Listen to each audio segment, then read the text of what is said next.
Hi എല്ലാവർക്കും നമസ്കാരം. പുതിയൊരു വീഡിയോയിലേക്ക് എല്ലാവർക്കും സ്വാഗതം. ഇന്നത്തെ റെസിപ്പി ബ്രെഡ് പിസ്സയാണ്. അപ്പോൾ പിസ്സയൊക്കെ തിന്നാൻ തോന്നുമ്പോൾ വളരെ ഈസി ആയിട്ട് ഒരു 5 മിനിറ്റ് കൊണ്ട് ബ്രെഡ് വെച്ച് നമുക്ക് വീട്ടിൽ തന്നെ ഓവനൊന്നും ഇല്ലാതെ ഫ്രൈ പാനിൽ തയ്യാറാക്കിയെടുക്കാൻ പറ്റിയ വളരെ ടേസ്റ്റി ആയിട്ടുള്ള ഒരു റെസിപ്പിയാണ്. അപ്പോൾ എങ്ങനെയാണ് ഈ ഒരു ബ്രെഡ് പിസ്സ തയ്യാറാക്കിയെടുക്കുന്നതെന്ന് നോക്കാം.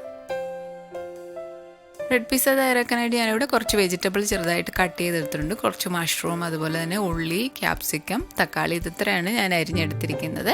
അപ്പോൾ നമുക്ക് ഇതിനകത്തിലേക്ക് ചിക്കൻ നന്നായിട്ട് കുക്ക് ചെയ്തിട്ടും അത് വേണമെങ്കിലും ചേർത്തിട്ട് ഈ ഒരു ബ്രെഡ് പിസ്സ തയ്യാറാക്കാം. ഇനി നമുക്ക് ബ്രെഡ് പിസ്സ തയ്യാറാക്കാനായിട്ട് ബ്രെഡാണ് വേണ്ടത്. ഞാനിപ്പോൾ ഇവിടെ 2 ബ്രെഡ് എടുത്തിട്ടുണ്ട്. ഇനി ഇതിൻ്റെ ഒരു സൈഡ് നമുക്ക് നന്നായിട്ട് ടോസ്റ്റ് ചെയ്തെടുക്കണം.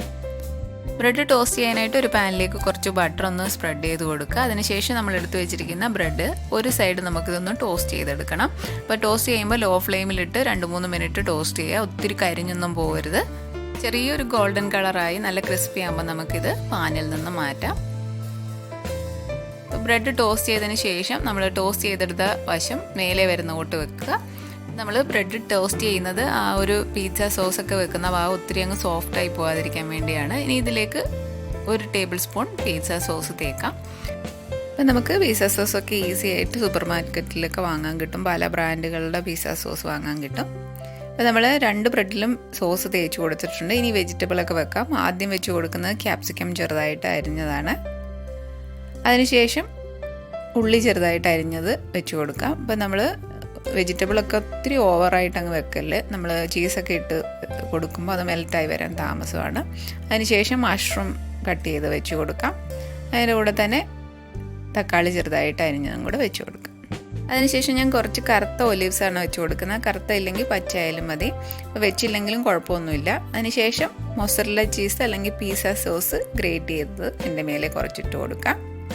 അതിനുശേഷം കുറച്ച് ചില്ലി ഫ്ലേക്സ് ഇട്ട് കൊടുക്കാം. ചില്ലി ഫ്ലേക്സിൻ്റെ റെസിപ്പി ഞാൻ നേരത്തെ അപ്ലോഡ് ചെയ്തിട്ടുണ്ടായിരുന്നു. അടുത്തത് വേണ്ടത് മിക്സഡ് ഹെർബ്സ് ആണ്. മിക്സഡ് ഹെർബ്സ് അല്ലെങ്കിൽ ഇറ്റാലിയൻ ഹെർബ്സ് ആയാലും മതി. അപ്പോൾ നമ്മുടെ പിസ്സയ്ക്ക് നല്ലൊരു ഫ്ലേവർ കൊടുക്കുന്നതാണ് ഈ മിക്സഡ് ഹെർബ്സ്.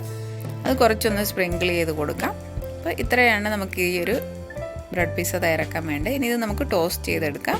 അതിനായിട്ട് ഒരു പാനിലേക്ക് ബട്ടർ തൂത്ത് നന്നായിട്ട് ചൂടായി വരുമ്പോൾ ബ്രെഡ് വെച്ച് കൊടുക്കാം. അതിനുശേഷം ഇത് ലോ ഫ്ലെയിമിലിട്ട് ഈ ചീസൊക്കെ മെൽറ്റാകുന്നിട വരെ ഈ ബ്രെഡ് ഒന്ന് ടോസ്റ്റ് ചെയ്തെടുക്കണം. ഒരു 4 മുതൽ 5 മിനിറ്റ് വരെ ലോ ഫ്ലെയിമിലിട്ട് ടോസ്റ്റ് ചെയ്യാം. അപ്പോൾ അതിനുവേണ്ടി ഇതൊന്ന് അടച്ചു വെക്കണം. അടച്ചു വെക്കുമ്പോൾ കുറച്ച് വലിയ അടപ്പ് വെച്ച് അടയ്ക്കുക. ചെറുതൊക്കെ ആണെങ്കിൽ ചീസൊക്കെ മെൽറ്റായിട്ട് അതിലേക്ക് ഒട്ടിപ്പിടിക്കും. അതൊന്ന് ശ്രദ്ധിക്കുക. അപ്പോൾ ഒരു 5 മിനിറ്റ് കഴിഞ്ഞിട്ടുണ്ട്. ലോ ഫ്ലെയിമിലിട്ട് നന്നായിട്ട് ആ ചീസൊക്കെ നന്നായിട്ട് മെൽറ്റായി വന്നിട്ടുണ്ട്. അങ്ങനെ വളരെ എളുപ്പത്തിൽ തയ്യാറാക്കിയെടുക്കാവുന്ന ബ്രെഡ് പിസ്സ റെഡിയായി. നമ്മൾ ടോസ്റ്റ് ചെയ്യുമ്പം തീയൊക്കെ വളരെ കുറച്ച് വെച്ചിട്ട് വേണം ടോസ്റ്റ് ചെയ്യാൻ. ഇതിപ്പോൾ നന്നായിട്ട് ടോസ്റ്റ് ആയിട്ടുണ്ട്. കരിഞ്ഞൊന്നും പോയിട്ടില്ല. കറക്റ്റായിട്ട് വന്നിട്ടുണ്ട്. ചീസൊക്കെ നന്നായിട്ട് മെൽറ്റായി വന്നിട്ടുണ്ട്. ഇനി ഇതൊന്ന് കട്ട് ചെയ്തെടുക്കാം. അപ്പോൾ നമുക്ക് പിസ്സയൊക്കെ തിന്നാൻ തോന്നുമ്പോൾ വളരെ ഈസി ആയിട്ട് തയ്യാറാക്കാൻ പറ്റിയ ഒരു റെസിപ്പിയാണ്. നമ്മൾ സാധാരണ പിസ്സയൊക്കെ തയ്യാറാക്കണമെങ്കിൽ മാവൊക്കെ പൊങ്ങാൻ ഒത്തിരി നേരം വെയിറ്റ് ചെയ്യണം. ഇതൊന്നും ഇല്ലാതെ വളരെ എളുപ്പത്തിൽ തയ്യാറാക്കിയെടുക്കാൻ പറ്റിയ ഒരു റെസിപ്പിയാണ്. അപ്പോൾ എല്ലാവരും ട്രൈ ചെയ്ത് നോക്കുക. അപ്പോൾ നിങ്ങൾക്ക് വീഡിയോ ഇഷ്ടപ്പെട്ടാൽ ശരണ്യാസ് റെസിപ്പി ചാനൽ സബ്സ്ക്രൈബ് ചെയ്യുക. പുതിയൊരു നല്ല റെസിപ്പി ആയിട്ട് കാണാം. താങ്ക്